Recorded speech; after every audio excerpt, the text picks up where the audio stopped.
जय जगन्नाथ नमस्कार। आसतु नजर पकड़ा आज टॉप न्यूज अपडेट कौन सब रही किंतु ता पूर्व आपण मानक गोटे अनुरोध भिडटी संपूर्ण देखि सुचिंतित मतामत दिंतु। जो मैंने चैनल को प्रथम कर सब्सक्राइब करूँ और आसुवा बेल आइकन को प्रेस करूँ जहाँफल प्रत्येक नूतन भिडर नोटिफिकेशन आप सर्वप्रथम पाइपर। तेज आसतु नजर पकड़ा आज प्रमुख खबर गुड़िक। आज प्रथम खबर पड़ोशी राज्य पश्चिमबंग को बेआईन गरु चालाण बेले 152 गरु उद्धार कराई। मात्र 11 किलोमीटर दूर बारिपदा ब्लॉक अंतर्गत रजाबसा निकट एक निछाटिया स्थान में 150 गरु बंधा जाइथिबा बेले बारिपदा सदर एवं सुड़ियापदा उभयर थानार पुलिस सेगुड़ी को उद्धार कर एक गाड़ी में बजई कर निकटस्थ चाकुलिया गौशाला को स्थानांतरित कर जमापड़ी। असुस्थ गाई गोरु को पशु चिकित्सक द्वारा प्राथमिक चिकित्सा कराई। गाड़ी में बजई कर गोरु को नियार खबर पाई राति गौर सुरक्षा पाई कार्य करुवा किसी युवक घटनास्थल में पहुंची अटकाई। उभय गौ तस्कर माने गोरु को छाड़ी दे गाड़ी नहीं पलाई जाते। यही गौ चालाणकारी को सुरक्षा देउथुवा सन्देह दुईटी पिकअप गाड़ी को अटकाई बेले से चालक मैंने फेरार हो जाती। 14टी गोरु को उद्धार कर 3 जन को अटक रखी पचरा उचरा चली। उल्लेखযোग्य जे बारिपदारू जाइथिबा बारिपदा कष्टा रास्ता अंतराज्य गौ चरा चालाणकर मुख्य रास्ता। यही रास्तार रजाबसा निकट में निछाटिया जंगल में ओडिशार विभिन्न अंचल शह शह गोरु गाई को आनी जंगल में एकाठी रखा जाए। यहीठारू गोटे दिन विश्राम पर कष्टा और सुड़ियापदा रास्ता दे पड़ोशी पश्चिमबंग को गोचालाण कर।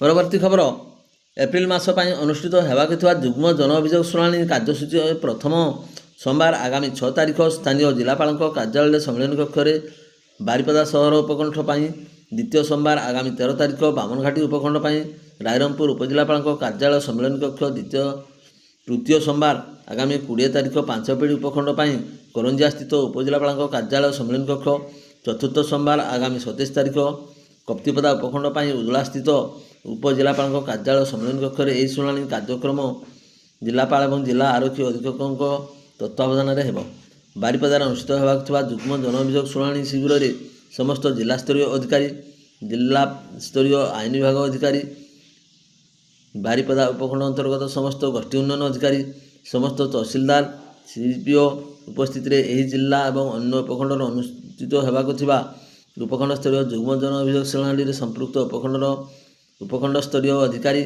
समस्त लाइन विभाग अधिकारी, गोष्ठी उन्नयन अधिकारी, तहसीलदार, सीडीपीओ उपस्थित साधारण जनता को आपत्ति अभियोग पत्रगुड़िक शुणाणी कर समाधान निमंते आवश्यक पदक्षेप नियाजिबो।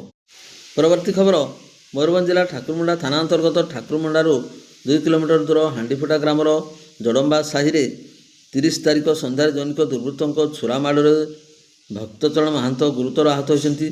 श्री महांत शिक्षकता कर 5 वर्ष पूर्व डकईपाल प्राथमिक विद्यालय अवसर ग्रहण करते। जमीजमा संक्रांत विवाद को नहीं सोमवार संध्या 7टा समय जनिक युवक तांकु छुरामाड़ कर जमापड़ी। बेक बहु परिमाण में कटि जाइथिबारु बंचिबा आशा क्षण रही बोली डाक्तर कहते। तुरंत तांकु कटक बड़ डाक्तरखाना स्थानांतरित कर ठाकुरमुंडा थाना पुलिस घटनास्थल पहुंची अधिक तदंत जारी रखी। परवर्ती खबर उदला थाना अधीन भुडुरबणी ग्राम में छेली चोरी करने को आसी गाड़ी छाड़ी फेरार मारी दुर्वृत्त। सूचना मुताबक 3 जन दुर्वृत्त छेली चोरी करने को आसी ग्रामवासी नजर में पड़ा नहीं गाड़ी एवं छेली छाड़ी चंपट मारी। ग्रामवासी को देखि माड़ भय से व्यवहृत पल्सर बाइक छाड़ी घटनास्थल फेरार हो जाते।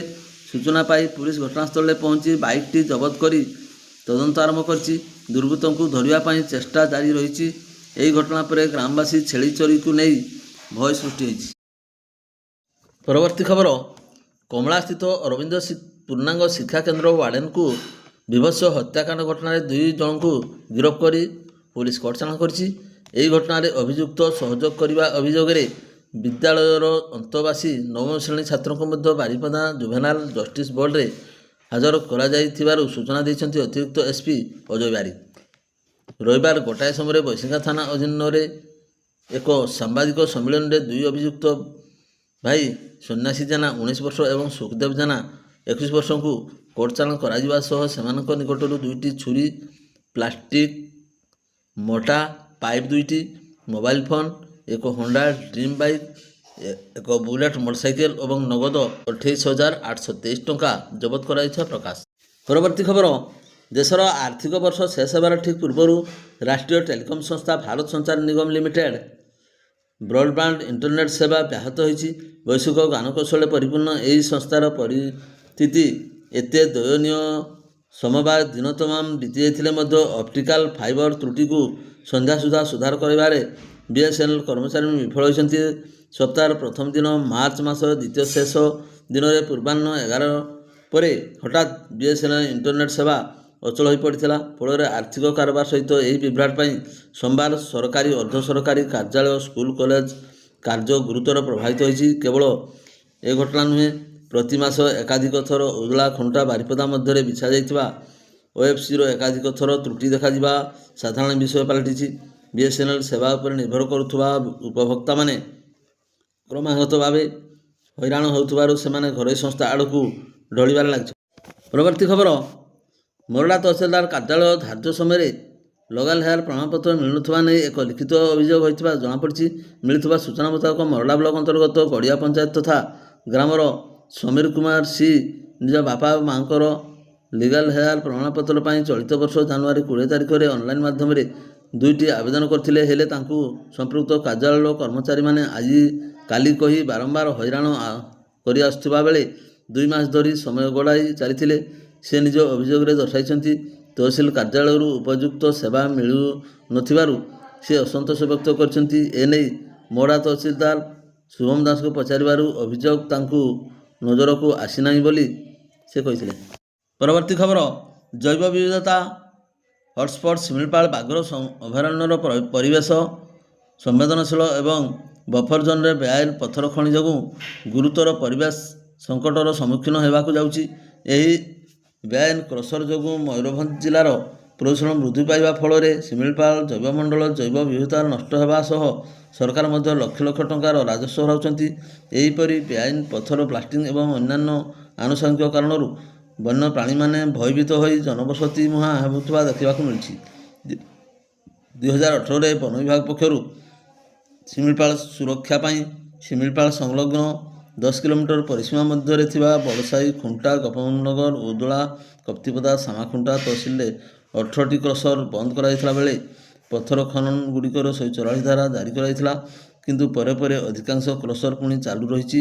ଫଳରେ ଜୈବ ବିବିଧତା ବେଶ ପ୍ରଭାବିତ ହେବା ସହ ସ୍ଥାନୀୟ ଲୋକେ ତଥା ଅଭୟାରଣ୍ୟର ବସବାସ କରୁଥିବା ଜୀବଜନ୍ତୁ ପଥର ବ୍ଲାଷ୍ଟିଂ ଏବଂ ଧୂଳି ଯୋଗୁଁ ପ୍ରଭାବିତ ହେଉଛନ୍ତି।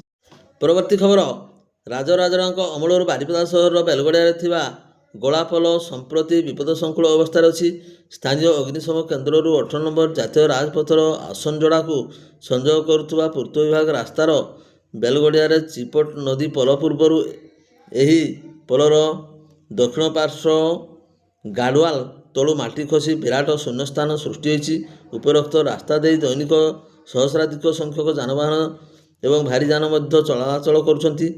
ଏହି ପରିସ୍ଥିତିରେ ଉକ୍ତ ରାସ୍ତା ଦେଇ ଭାରୀ ଯାନ ଚଳାଚଳ ବନ୍ଦ କରିବା ସହିତ ତୁରନ୍ତ ମରାମତି ପାଇଁ ସ୍ଥାନୀୟ ରାସ୍ତା ଏବଂ କୋଠାଘର ବିଭାଗ ଯନ୍ତ୍ରୀଙ୍କ ବରିଷ୍ଠ ନାଗରିକ ଆଶିଷ କୁମାର ବସା କହିଛନ୍ତି। ଏ ଦିଗରେ ବିଳମ୍ବ କରାଗଲେ ଆଗାମୀ ଦିନରେ ଧନଜୀବନ ଆଦିର ବ୍ୟାପକ କ୍ଷୟକ୍ଷତି ଆଶଙ୍କାକୁ ଏଡ଼ାଇ ପାରି ହେବ ନାହିଁ ବୋଲି ଦର୍ଶାଇଛନ୍ତି। ପରବର୍ତ୍ତୀ ଖବର, ମୟୂରଭଞ୍ଜ ଜିଲ୍ଲା ମୋରଡ଼ା ବ୍ଲକ ଅଧୀନ ଭାଲିଆଡିହା କସ୍ତୁରବା ଗାନ୍ଧୀ ବାଳିକା ବିଦ୍ୟାଳୟର 14 ଅନ୍ତବାସୀ ଛାତ୍ରୀ ଅଚାନକ ଅସୁସ୍ଥ ହୋଇ କିସାନତାଣ୍ଡି ଡାକ୍ତରଖାନାରେ ଚିକିତ୍ସିତ ହେଉଥିବା ଜଣାପଡ଼ିଛି। ମିଳିଥିବା ସୂଚନା ଅନୁସାରେ ଭାଲିଆଡିହା KGBB ଛାତ୍ରୀ ନିବାସରେ 170 ପିଲାରୁ 120 ଜଣ ପିଲା ହଷ୍ଟେଲରେ ରହୁଥିବା ବେଳେ କିଛି ଛାତ୍ରୀ ବେତନଟିରେ ହେଉଥିବା ଏବଂ ଏକ କାର୍ଯ୍ୟକ୍ରମରେ ଯୋଗ ଦେବାକୁ ଯାଇଥିଲେ। କାର୍ଯ୍ୟକ୍ରମ ସାରି ସେଠାରୁ ଫେରିବା ପରେ କିଛି ପିଲାଙ୍କର ରାତିରେ ପେଟ ବଥା ସହ ବାନ୍ତି ହୋଇଥିଲା। ହେଲେ ସକାଳେ ପିଲାମାନଙ୍କୁ ବିସ୍କୁଟ ଖାଇବାକୁ ଦିଆଯାଇଥିବା ବେଳେ ଦିନ 10ଟା ପରେ ଭୋଜନରେ ଭାତ ସହ ଡାଲି, ସୋୟାବିନ ଆଳୁ ଖଟା ତରକାରୀ ଖାଇବାକୁ ଦିଆଯାଇଥିଲା। ମାତ୍ର କିଛି ପିଲାଙ୍କର ଦେହ ଅସୁସ୍ଥ ଯୋଗୁଁ ରନ୍ଧା ଖାଦ୍ୟ ଖାଇନଥିବା ପିଲାଙ୍କୁ ପଚାରିବାରୁ ସେମାନେ କହିଥିଲେ। ପରେ ପରେ ସେମାନଙ୍କ ମଧ୍ୟରୁ 6ଠରୁ 9ମ ଶ୍ରେଣୀ ମଧ୍ୟରେ 14 ଜଣ ଛାତ୍ରୀ ଝାଡ଼ାବାନ୍ତି, ଜ୍ୱର, ପେଟ ବଥା, ମୁଣ୍ଡବିନ୍ଧା ହେବାରୁ ସେମାନଙ୍କୁ କିସାନତାଣ୍ଡି ଡାକ୍ତରଖାନାରେ ଭର୍ତ୍ତି କରାଯାଇଥିଲା। ଭିଡ଼ିଓଟିକୁ ଶେଷ ପର୍ଯ୍ୟନ୍ତ ଦେଖିଥିବାରୁ ଆପଣଙ୍କୁ ଅଶେଷ ଅଶେଷ ଧନ୍ୟବାଦ।